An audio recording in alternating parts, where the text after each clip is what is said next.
اور اعمال اس کے لیے ہو اور عطا کرنا اور روک لینا اس کے لیے ہو، محبت اور نفرت بھی اسی کے لیے ہو، ظاہری اور باطنی معاملات اسی کے لیے ہو، یعنی کہ ہم زبان سے کچھ کہہ رہے ہیں، اپنے عمل سے کچھ کر رہے ہیں، کسی کو کچھ دے رہے ہیں، کسی سے کوئی چیز روک رہے ہیں، کسی سے محبت کر رہے ہیں، کسی سے نفرت کر رہے ہیں، ہمارے ہر ظاہری اور ہر چھپے ہوئے اعمال جو ہیں وہ صرف اور صرف اللہ تعالیٰ کی رضامندی کے لیے ہونے چاہیے۔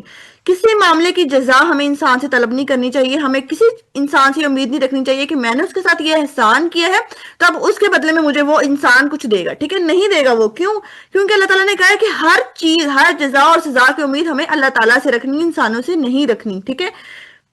ہمیں نہ ہی انسانوں سے عزت چاہی جائے کہ ہم لوگوں نے یہ نہیں چاہنا کہ بھئی یہ انسان ہمیں عزت دے گا، کیونکہ ہم لوگوں نے اکثر پڑھا ہے، ہم لوگوں نے قرآن پاک میں بھی یہ پڑھا ہے اور اکثر سنا بھی یہی ہے کہ ساری عزتوں کا جو مالک ہے وہ اللہ تعالیٰ ہے، عزت ساری کی ساری اللہ تعالیٰ کے لیے، تو پھر ہم کیوں لوگوں کے پیچھے بھاگتے ہیں کہ لوگ ہمیں عزت دیں گے، ٹھیک ہے؟ اور نہ ہی ہمیں لوگوں کی تعریف کرنی چاہیے اس سینس میں کہ جیسے ایک اللہ تعالیٰ کی تعریف کی جاتی ہے، ٹھیک ہے؟ اور ہمیں لوگوں کا خوف بھی نہیں رکھنا چاہیے۔ بہت دفعہ ایسا ہوتا ہے کہ ہم لوگ کچھ نیک اعمال سے صرف اس وجہ سے رک جاتے ہیں کیونکہ ہمیں کسی شخص کا خوف ہوتا ہے کہ وہ کیا کہے گا، ٹھیک ہے؟ جیسے فار ایگزامپل ایک لڑکی کو پردہ کرنا چاہیے لیکن وہ لڑکی صرف اس وجہ سے رک جاتی ہے کہ میرے گھر والے کیا کہیں گے، میرا معاشرہ کیا کہے گا، لوگ کیا کہیں گے۔ تو یہاں پہ اللہ تعالیٰ نے کلیئر کٹ اس میں اللہ تعالیٰ نے شروع میں ہی آپ لوگ کو بتا دیا کہ عبادت صرف اور صرف اللہ تعالیٰ کے لیے ہے، محبت ہو، نفرت ہو، خوف ہو، صرف اللہ تعالیٰ سے ہو اور کسی سے نہ ہو۔ جو لوگ سارے اعمال اللہ تعالیٰ کے لیے انجام دیتے ہیں وہ اللہ تعالیٰ کی عبادت کرتے ہیں، ٹھیک ہے؟ جو بھی کام ہم اللہ تعالیٰ کی رضامندی کے لیے کرتے ہیں وہ عبادت بن جاتا ہے۔ اس لیے اللہ پاک نے سورۃ البینہ آیت نمبر 5 میں کہا ہے اور انہیں اس کے سوا کوئی حکم نہیں دیا گیا کہ وہ اللہ تعالیٰ کی عبادت کریں، اس حال میں کہ وہ دین کو اللہ تعالیٰ کے لیے خالص کرنے والے، یکسو ہونے والے ہیں۔ اب یہاں پہ ایک بات یہ آ رہی ہے کہ ہم لوگوں نے یہ پڑھ لیا کہ عبادت صرف اور صرف اللہ تعالیٰ کا حق ہے، اگر اس کی مزید وضاحت کریں تو وہ کس طرح سے ہے اور اللہ تعالیٰ کا حق کیوں ہے؟ عبادت صرف اللہ تعالیٰ کا حق اس لیے ہے کیونکہ اس نے ہمیں پیدا کیا، ٹھیک ہے؟ تمام نعمتیں اس نے عطا کی ہیں، زندگی اور موت کے سارے اختیارات اسی کے قبضے میں ہیں، کسی انسان کے پاس یہ اختیارات نہیں ہے کہ وہ اپنا اگلا سانس بھی اپنی مرضی سے لے سکے، تو پھر انسان خود کو کیسے اپنی چیزوں کا مالک سمجھ جاتا ہے؟ تو یہاں پہ ہم لوگوں نے جو سیکھا وہ یہی ہے کہ زندگی اور موت کے سارے اختیارات اسی کے قبضے میں ہیں، اس لیے اس کا حق ہے کہ زندگی کو اللہ تعالیٰ کی مرضی کے مطابق گزارا جائے۔ جو آج کل ہمارے غلط رسم و رواج نکل رہے ہیں ہمیں ان سے بچنا چاہیے، لوگوں کی نہیں بلکہ اللہ تعالیٰ کی ماننی چاہیے۔ اگر آپ آج یہ بات اپنے ذہن میں رکھ لیں یا کہیں اپنی ڈائری پہ لکھ کے رکھ لیں کہ ہمیں لوگوں کی نہیں بلکہ اللہ تعالیٰ کی ماننی ہے، ٹھیک ہے؟ یہ آپ اگر بات ذہن میں رکھ لیں تو آپ قرآن پاک پر عمل کرنا آپ کے لیے بہت زیادہ آسان ہو جائے گا۔ رب العزت کا فرمان ہے سورۃ البقرہ آیت نمبر 21 میں اللہ پاک فرماتے ہیں، اے لوگو اپنے رب کی عبادت کرو جس نے تمہیں اور ان لوگوں کو پیدا کیا جو تم سے پہلے تھے تاکہ تم تقوی اختیار کرو۔ نبی پاک صلی اللہ علیہ وآلہ وسلم نے فرمایا، اللہ تعالیٰ کا بندوں پر حق یہ ہے کہ بندے اسی کی عبادت کریں اور کسی چیز کو اس کا شریک نہ بنائیں، اور بندوں کا حق اللہ تعالیٰ پر یہ ہے کہ جب وہ اللہ تعالیٰ کا حق ادا کریں تب وہ انہیں عذاب نہ دے۔ یہاں پر اللہ تعالیٰ اور بندوں کا آپس میں تعلق شو کیا گیا ہے کہ اگر ایک بندہ صرف اللہ تعالیٰ کی عبادت کرتا ہے اور اس کے ساتھ کسی کو شریک نہیں ٹھہراتا پھر اللہ تعالیٰ بھی اس چیز کا حقدار ہے کہ اللہ تعالیٰ آپ کو عذاب نہ دے۔ یہاں پر اللہ تعالیٰ کے اور بندے کا تعلق واضح کیا گیا ہے۔ اب یہاں پہ دوسرا جو ہے وہ ایاک نستعین، یعنی کہ صرف تجھی سے مدد مانگتے ہیں۔ یہاں پہ استعانت کا مطلب ہے کہ خالص اللہ تعالیٰ سے مدد مانگنا، اللہ تعالیٰ کو خاص کیا گیا ہے یہاں پہ، ٹھیک ہے؟ کیونکہ نجات کا راستہ یہی ہے کہ عبادت بھی صرف ایک اللہ تعالیٰ کی جائے اور مدد بھی صرف اسی سے مانگی جائے۔ اب یہاں پہ دیکھیں پہلے ایاک نعبد آیا ہے پھر ایاک نستعین، یعنی کہ عبادت کرنے کے لیے بھی ہمیں اللہ تعالیٰ کی مدد کی ضرورت ہے، جب تک اللہ پاک توفیق نہیں دیں گے ہم عبادت بھی نہیں کر سکیں گے، ٹھیک ہے؟ اس لیے اللہ تعالیٰ نے یہاں پہ عبادت اور مدد کو خالص اللہ تعالیٰ کے لیے کہا ہے۔ سیدنا عباس رضی اللہ تعالیٰ عنہ فرماتے ہیں کہ وَإِيَّاكَ نَسْتَعِينُ سے مراد یہ ہے کہ ہم تیری اطاعت اور اپنے تمام کاموں میں صرف تجھ ہی سے مدد مانگتے ہیں، اللہ تعالیٰ کے سوا کسی اور سے مدد مانگنا درست نہیں۔ سیدنا عبداللہ بن عباس کہتے ہیں کہ میں ایک دن رسول پاک صلی اللہ علیہ وآلہ وسلم کے ساتھ سواری پر پیچھے تھا، آپ صلی اللہ علیہ وآلہ وسلم نے فرمایا، اے لڑکے بے شک میں تمہیں چند اہم باتیں بتلا رہا ہوں، تم اللہ تعالیٰ کے احکام کی حفاظت کرو وہ تمہاری حفاظت فرمائے گا، تم اللہ تعالیٰ کے حقوق کا خیال رکھو اسے تم اپنے سامنے پاؤ گے، جب تم کوئی چیز مانگو تو صرف اللہ تعالیٰ سے مانگو، جب تم مدد چاہو تو صرف اللہ تعالیٰ سے مدد طلب کرو، اور یہ بات جان لو کہ اگر ساری امت بھی جمع ہو کر تمہیں کچھ نفع پہنچانا چاہے تو وہ تمہیں اس سے زیادہ کچھ بھی نفع نہیں پہنچا سکتی جو اللہ تعالیٰ نے تمہارے لیے لکھ دیا ہے، اور اگر وہ تمہیں کچھ نقصان پہنچانے کے لیے جمع ہو جائیں تو اس سے زیادہ کچھ نقصان نہیں پہنچا سکتی جو اللہ تعالیٰ نے تمہارے لیے لکھ دیا ہے۔ قلم اٹھا لیے گئے اور تقدیر کے صحیفے خشک ہو گئے۔ یہاں پہ یہ بات کلیئر ہے جو اللہ پاک فرما رہے ہیں کہ اگر آپ لوگ یہ توقع کر رہے ہو کہ لوگ آپ کو فائدہ دیں گے تو لوگ آپ کو فائدہ نہیں دیں گے۔ جو اللہ پاک نے آپ کی تقدیر میں لکھ دیا ہے آپ کو صرف اتنا ہی فائدہ ملے گا، اس سے زیادہ نہیں ملے گا۔ اور اگر آپ کو اس بات کا خوف ہے کہ لوگ مجھے نقصان پہنچائیں گے تو یہ بات بھی ذہن میں رکھ دیں کہ اللہ تعالیٰ نے وہ بھی لکھ دیا ہے کہ اتنا ہی نقصان پہنچے گا جتنا اللہ پاک نے آپ کی تقدیر میں لکھ دیا ہے۔ اس کے علاوہ اور کوئی بھی کسی کے ہاتھ میں یہ کنٹرول نہیں ہے کہ وہ آپ کے اوپر جو ہے وہ نفع یا نقصان آپ کو کچھ دے سکیں۔ اللہ تعالیٰ نے مدد کو عبادت کے بعد ذکر کیا ہے، حالانکہ استعانت یعنی کہ مدد مانگنا بھی تو عبادت میں داخل ہے، تو پھر ایک خاص طور پہ مدد کو الگ طور پہ مینشن کیوں کیا گیا ہے؟ اس کی وجہ یہ ہے کہ بندہ اپنی تمام عبادات میں اللہ تعالیٰ کا محتاج ہے۔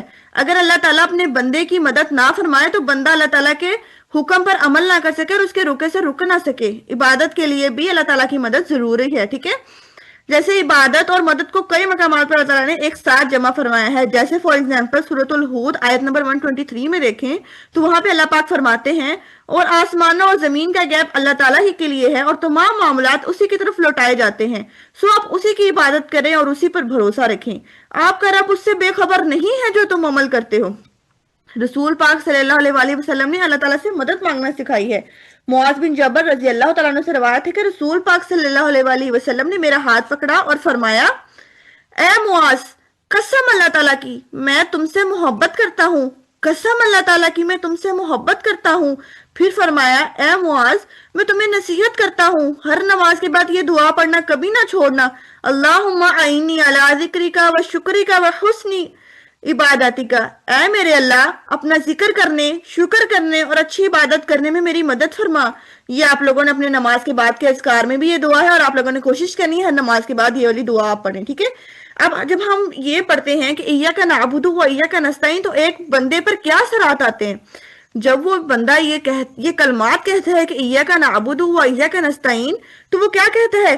اپنے آپ کو اللہ تعالیٰ کا غلام سمجھتا ہے، اللہ تعالیٰ کو اپنی زندگی کا مالک سمجھتا ہے، اللہ تعالیٰ کو اپنی موت کا مالک سمجھتا ہے، اپنے سارے معاملات اللہ تعالیٰ کے حوالے کر دیتے ہیں، ٹھیک ہے؟ ہر مشکل میں اللہ تعالیٰ سے مدد مانگتا ہے، اللہ تعالیٰ پر بھروسہ کرنے کے لیے مطمئن ہو جاتا ہے۔ وہ کہتا ہے کہ ہر قسم کا معاملہ ہو یا اللہ صرف آپ پر ہی تو بھروسہ کیا ہے میں نے، تو اس طریقے سے وہ ہر عبادت اور ہر مدد صرف اور صرف اللہ پاک سے مانگتا ہے۔ آپ لوگوں میں سے کسی کو بھی کوئی کوشچن ہے اس آیت سے تو پوچھیں، ورنہ پھر ہم نیکسٹ آیت پہ جاتے ہیں۔ اگر آپ یہ بھی بتائیں کہ آپ کو اس آیت سے کیا سمجھ آیا۔ کوئی ایک بچہ اپنا مائک آن میوٹ کرے۔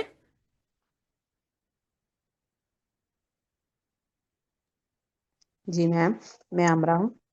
میم الحمدللہ آپ اچھا سمجھا رہی ہیں، اچھی سمجھ آ رہی ہے میم۔ اس میں یہی سمجھ آئی ہے کہ اللہ کے سوا ہمیں کسی سے مدد نہیں مانگنی چاہیے اور نہ ہی کسی کی عبادت کرنی چاہیے۔ اگر اللہ کے سوا ہم کسی اور سے مانگے گئے یا کسی اور کی نعوذ باللہ عبادت کریں گے تو وہ بہت بڑا شرک ہوگا۔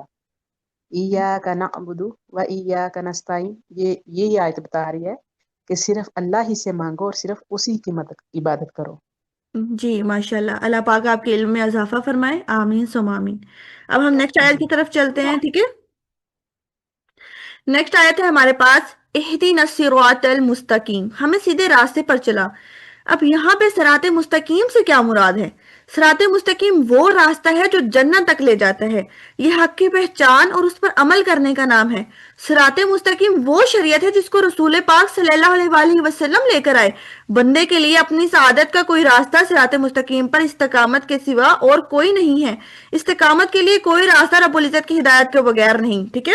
اگر آپ لوگ چاہتے ہیں کہ آپ دین پر ثابت قدم رہیں تو وہ آپ تبھی ثابت قدم رہ سکتے ہیں دین پر جب آپ کے پاس ہدایت ہوگی، اور ہدایت کس کی طرف سے آتی ہے؟ ہدایت اللہ تعالیٰ کی طرف سے آتی ہے، اور ہدایت ہی جنت کا راستہ ہے۔ جیسے عبادت جو ہے وہ مدد کے بغیر ممکن نہیں، ایسے ہی صراط مستقیم پر جمے رہنا ہدایت کے بغیر ممکن نہیں۔ صراط مستقیم سے مراد اسلام ہے، یعنی وہ راستہ جو اللہ تعالیٰ نے انسانوں کے لیے کھولا، جس پر چلنے کی دعوت اس کے رسولوں نے دی، جس پر اس کے نیک بندے چلتے رہے، جو ہمیں اس کی رضا اور جنت تک لے جا سکتا ہے۔ سیدھا راستہ صرف اللہ تعالیٰ ہی دکھا سکتا ہے اور اس پر وہی چلا سکتا ہے۔ ہمیں صراط مستقیم کا علم دینے کے لیے اللہ پاک نے انبیاء کرام بھیجے اور آخر میں حضرت محمد صلی اللہ علیہ وسلم کو بھیجا۔ انہوں نے بھی علم دیا، انہوں نے علم بھی دیا اور ساتھ ہی ساتھ اس پر عمل کر کے بھی دکھایا۔ صرف یہ نہیں کیا کہ علم دے دیا اور عمل نہیں کر کے دکھایا، بلکہ آپ صلی اللہ علیہ وسلم نے نہ صرف علم دیا بلکہ اس پر عمل پیرا ہو کر بھی دکھایا۔ ان کی ذات اور ان کے قائم کردہ نظام میں صراط مستقیم کا بہترین نمونہ ہے، اور یہ بات ذہن میں رکھے بار بار کہ ہدایت دینا کسی بندے کا کام نہیں، ہدایت دینا اللہ تعالیٰ کا کام ہے۔ اہدنا الصراط المستقیم، ہمیں سیدھے راستے پر چلائے، یعنی سیدھے راستے کی جانب ہماری رہنمائی فرمائیں اور اس پر چلنے کی توفیق عطا فرمائیں، آمین ثم آمین۔ صراط مستقیم کی رہنمائی کرنے سے کیا مراد ہے؟ صراط مستقیم کے لیے رہنمائی کرنے سے مراد یہ ہے کہ تمام دینی معاملات میں علم اور عمل کے اعتبار سے ہماری صحیح اور مکمل رہنمائی فرمائی ہے۔ یہ ہم دعا کرتے ہیں، یہ دعا سب سے زیادہ جامع ہے۔ آپ لوگ دیکھیں، آپ سورۃ الفاتحہ ہر نماز میں پڑھتے ہیں اور آپ 17 دفعہ تقریباً دن میں یہ پڑھتے ہیں اہدنا الصراط المستقیم۔ تو آپ لوگ اس نیت کے ساتھ پڑھیں کہ آپ کوئی عام چیز نہیں مانگ رہی، آپ اللہ تعالیٰ سے ہدایت مانگ رہی ہیں، ٹھیک ہے؟ اپنے جب بھی آپ نماز پڑھیں اپنے ذہن میں یہ رکھیں کہ یہ کوئی عام اور کوئی چھوٹی سی دعا نہیں ہے کہ آپ لوگوں نے اس کو جلدی جلدی مانگا۔ دیکھیں، آپ لوگ اپنی نمازوں پہ غور و فکر کریں تو آپ کو پتہ چلے کہ آپ لوگ نماز بہت تیزی سے پڑھتے ہیں، آپ لوگ کو پتہ ہی نہیں ہوتا کہ آپ نماز میں اللہ تعالیٰ سے کیا بات کر رہے ہیں، کیا مانگ رہے ہیں۔ ہم اللہ سے اتنی بڑی چیز مانگ رہے ہیں، اگر ہمارے پاس ہدایت آ گئی، مانو کہ ہمارے پاس سب کچھ آ گیا۔ ہدایت آ گئی مطلب قرآن کی سمجھ آ گئی، قرآن کی سمجھ آ گئی یعنی کہ اللہ تعالیٰ کے قریب آ گئے، اللہ تعالیٰ کے قریب آ گئے یعنی کہ جنت کے قریب آ گئے۔ تو آپ لوگوں نے یہ بات ذہن میں رکھنی ہے کہ جب بھی آپ نماز پڑھیں تو آپ لوگ دیکھیں کہ آپ لوگ اللہ تعالیٰ سے مانگ کیا رہے ہیں۔ انسان پر واجب ہے کہ اپنی ہر رکعت میں اس کے ذریعے اللہ تعالیٰ سے دعا کرے، کیونکہ وہ اس کا ضرورت مند ہے۔ اللہ پاک نے سورۃ العمران آیت نمبر 101 میں فرمایا ہے، اور جو اللہ تعالیٰ کے دین کو مضبوطی سے پکڑے گا تو یقیناً سیدھے راستے کی طرف ہدایت دیا گیا۔ اور اللہ تعالیٰ کے دین کو مضبوطی سے پکڑنے سے آپ لوگوں کو بتایا گیا تھا اس کا کیا مطلب ہے، قرآن پاک کو مضبوطی سے پکڑنا، اور سیدھے راستے کی طرف ہدایت دیا گیا۔ اب صراط مستقیم پر تو مسلمانوں کا صرف وہی فرقہ ہے جس کے متعلق آپ صلی اللہ علیہ وسلم نے فرمایا جس پر میں اور میرے صحابہ ہیں۔ یہاں پر ایک بات سمجھنے کی ہے کہ بہت سارے لوگوں نے اپنے ڈیفرنٹ فرقے بنا لیے ہیں۔ وہ لوگ کہتے ہیں کہ بھئی ہم لوگ جو ہیں وہ شیعہ ہیں، کچھ کہتے ہیں ہم اہل حدیث ہیں، کچھ کہتے ہیں ہم اہل سنت ہیں، لیکن یہاں پہ آپ صلی اللہ علیہ وسلم، اللہ پاک کے پیارے نبی نے خود فرما دیا ہے کہ صرف اور صرف ایک فرقہ جنتی ہے، اور وہ فرقہ کون سا جنتی ہے؟ جو آپ صلی اللہ علیہ وسلم اور آپ صلی اللہ علیہ وسلم کے صحابہ کو فالو کرنے والا ہوگا۔ تو آپ لوگوں نے اپنی زندگیوں میں قرآن پاک اور حدیث کے ریفرنس کے ساتھ ہی اپنی زندگی گزارنی ہے۔ کسی کی اگر کوئی آپ کو کوئی آ کے کوئی بات بتاتا بھی ہے دین کی، تو اگر وہ میں بھی بتاتی ہوں یا مجھ سے بڑے کوئی عالم بھی بتاتے ہیں، تو آپ نے اس پر تب تک عمل نہیں کرنا جب تک وہ حدیث کوئی ریفرنس نہیں لے کر آتے، قرآن کی کوئی آیت نہیں لے کر آ جاتے، ٹھیک ہے؟ کیونکہ یہ بات ہمیشہ ذہن میں رکھنی ہے کہ صراط مستقیم پر صرف ایک ہی فرقہ ہے، اور وہ کون سا ہے؟ جس پر آپ صلی اللہ علیہ وسلم اور آپ صلی اللہ علیہ وسلم کے صحابہ ہیں۔ رسول پاک صلی اللہ علیہ وسلم اکثر یہ دعا کیا کرتے تھے کہ اے اللہ پاک، مجھے ثابت قدم رکھ، مجھے ہدایت یافتہ اور ہدایت دینے والا بنا دے۔ اسی طرح نبی کریم صلی اللہ علیہ وسلم ایک اور دعا کیا کرتے تھے، اے اللہ پاک میرے دل میں میری ہدایت ڈال دیجیے اور مجھے میرے نفس کی برائی سے بچا لیجیے۔ اللہ تعالیٰ سے دعا ہے کہ ہمیں سیدھے راستے پر چلا دیں۔ اے اللہ پاک، ہمارے دلی شوق اور جذبوں کی ڈور آپ کے ہاتھ میں ہے، آپ ہماری رہنمائی فرمائیں۔ ہمیں ایسے شوق پر بھی اختیار نہیں جب تک آپ کی مدد شامل نہ ہو، ہمارے جذبوں میں بھی وسعت نہیں آتی۔ اس لیے ہمیں سیدھے راستے پر چلنے کا ذوق اور شوق عطا فرمائیں، اور بہترین انسانوں کی صحبت اور ان کا تعاون عطا فرمائیں، ان تک ہماری رہنمائی فرمائیں، آمین ثم آمین۔ رسول پاک صلی اللہ علیہ وسلم نے صراط مستقیم کی ایک اور طرح سے وضاحت کی ہے۔ آپ صلی اللہ علیہ وسلم نے فرمایا، اللہ تعالیٰ نے صراط مستقیم کی مثال دی ہے، اس صراط مستقیم کے دونوں جانب دو گھر ہیں، ان گھروں کے دروازے کھلے ہوئے ہیں، دروازوں پر پردے پڑے ہوئے ہیں، ایک پکارنے والا اس راستے کے سرے پر کھڑا پکار رہا ہے اور دوسرا پکارنے والا اوپر سے پکار رہا ہے۔ پھر آپ نے یہ آیت پڑھی، اللہ تعالیٰ دارالاسلام جنت کی طرف بلاتا ہے اور جسے چاہتا ہے صراط مستقیم کی ہدایت دیتا ہے۔ تو وہ دروازے جو صراط مستقیم کے دونوں جانب ہیں وہ حدود اللہ ہے۔ تو کوئی شخص جب تک پردہ کھول نہ دیا جائے حدود اللہ میں داخل نہیں ہو سکتا۔ اور اوپر سے پکارنے والا کون ہے؟ وہ رب ہے۔ سیدنا عبداللہ بن مسعود بیان کرتے ہیں کہ رسول پاک صلی اللہ علیہ وآلہ وسلم نے ہمارے لیے ایک خط کھینچا اور پھر فرمایا یہ اللہ تعالیٰ کا راستہ ہے۔ خط کہتے ہیں ایک سیدھی لکیر، ٹھیک ہے، ایک سیدھی لائن۔ آپ صلی اللہ علیہ وآلہ وسلم نے کیا فرمایا کہ یہ اللہ تعالیٰ کا راستہ ہے، پھر اس کے دائیں اور بائیں چند اور لائن کھینچی اور پھر فرمایا کہ یہ شیطان کے راستے ہیں، ان میں سے ہر ایک کے راستے پر ایک شیطان ہے جو اپنی طرف بلا رہا ہے۔ آپ صلی اللہ علیہ وسلم نے آیت تلاوت فرمائی اور یہ کہ بے شک یہی میرا سیدھا راستہ ہے، بس اس پر چلو اور دوسرے راستوں پر نہ چلو کہ وہ تمہیں اس کے راستے سے جدا کر دیں گے، یہ ہے جس کا تاکیدی حکم اس نے تمہیں دیا ہے تاکہ تم بچ جاؤ۔ یہاں پہ ہمارے لیے یہی سبق ہے کہ ہم لوگوں نے سیدھے راستے پہ جانا ہے۔ ہمارے سامنے بہت سارے ایسے راستے آئیں گے جو شیطان کی طرف جاتے ہیں، لیکن ہم لوگوں نے اپنے آپ کو روک کر ایک بات ذہن میں رکھنی ہے کہ ہمیں لوگوں کی نہیں ماننی، اللہ تعالیٰ کی ماننی ہے۔ اللہ پاک ہمیں دیکھ رہے ہیں تو ہم لوگوں نے سیدھے راستے پہ چلنے کی کوشش کرنی ہے اور اللہ پاک سے بار بار دعا کرنی ہے نمازوں میں خالص نیت کے ساتھ کہ اللہ پاک ہمیں سیدھے راستے پر چلا، تاکہ ہم جو ہے وہ اللہ تعالیٰ کی رضامندی حاصل کر سکیں۔ آپ بتائیں آپ لوگوں نے اس آیت سے کیا سیکھا؟ کوئی ایک بچے اپنا مائک انمیوٹ کرے۔ لارے فاطمہ آپ کریں۔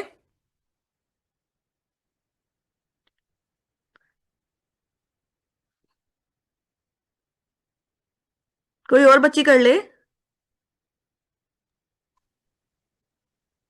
جی میم، جی اس بتائیں آیت آپ سے نے اس آیت سے کیا سیکھا؟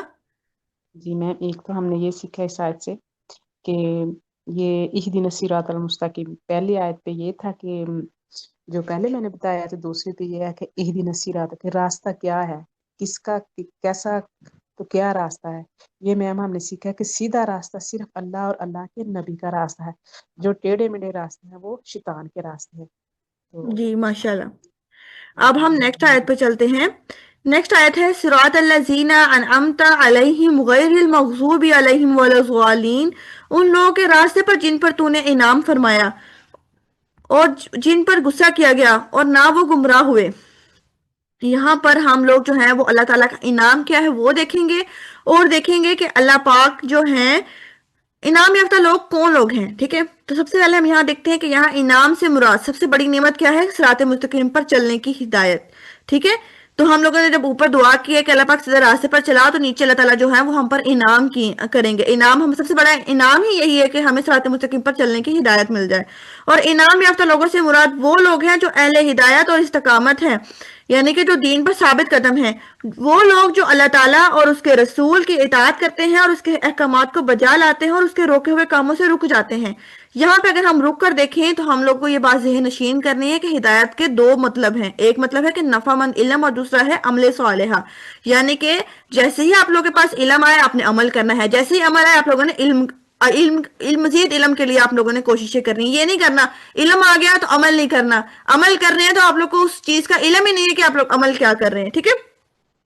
صراط الذین انعمت علیہم، ان لوگوں کے راستے پر جن پر تو نے انعام فرمایا۔ یہ دعا ہے کہ اللہ تعالیٰ ہمیں ان لوگوں کے راستے پر چلا دے جس پر اللہ تعالیٰ نے انعام فرمایا۔ انعام یافتہ لوگوں کے راستے پر چلنے کے لیے ہدایت اللہ تعالیٰ کا انعام ہے۔ یہ وہ راستہ ہے جس پر وہ لوگ چلے جن پر اللہ تعالیٰ کا انعام ہوا، اور وہ کون لوگ تھے؟ یعنی انبیاء، صدیقین، شہداء اور صالحین۔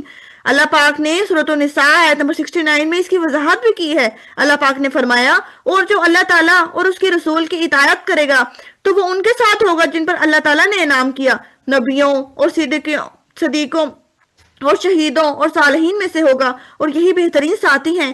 انعام یافتہ لوگوں کے راستے پر چلنے کے لیے ان کی زندگیوں کے بارے میں جاننا ضروری ہے، ان کے طریقوں پر چلنا ضروری ہے۔ اللہ تعالیٰ ہمیں بھی نبی کریم صلی اللہ علیہ وآلہ وسلم کی اطاعت کی توفیق عطا فرمائے، آمین ثم آمین۔ اب اللہ تعالیٰ کا غضب کن لوگوں پر شامل ہوا تھا؟ اب اللہ تعالیٰ کا غضب کن پہ ہوا تھا؟ سب سے پہلے اللہ تعالیٰ کا غضب ابلیس پر ہوا تھا، شیطان پر، جس نے نافرمانی کی اور تکبر کیا۔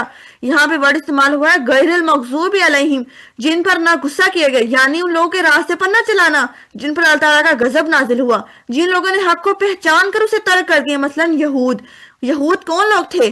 یہود کے پاس بہت علم تھا، بہت علم تھا، لیکن انہوں نے عمل نہیں کیا۔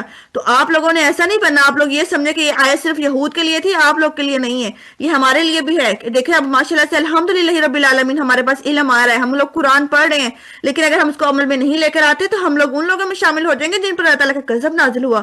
تو آپ لوگوں نے کوشش کرنی ہے کہ یہود جیسا نہ بنے۔ یہود کون لوگ تھے؟ جن کے پاس علم تھا پر ان کے پاس عمل نہیں تھا، جن لوگوں نے حق کو تو پہچان لیا لیکن پھر اسے ترک کر دیا۔ اکثر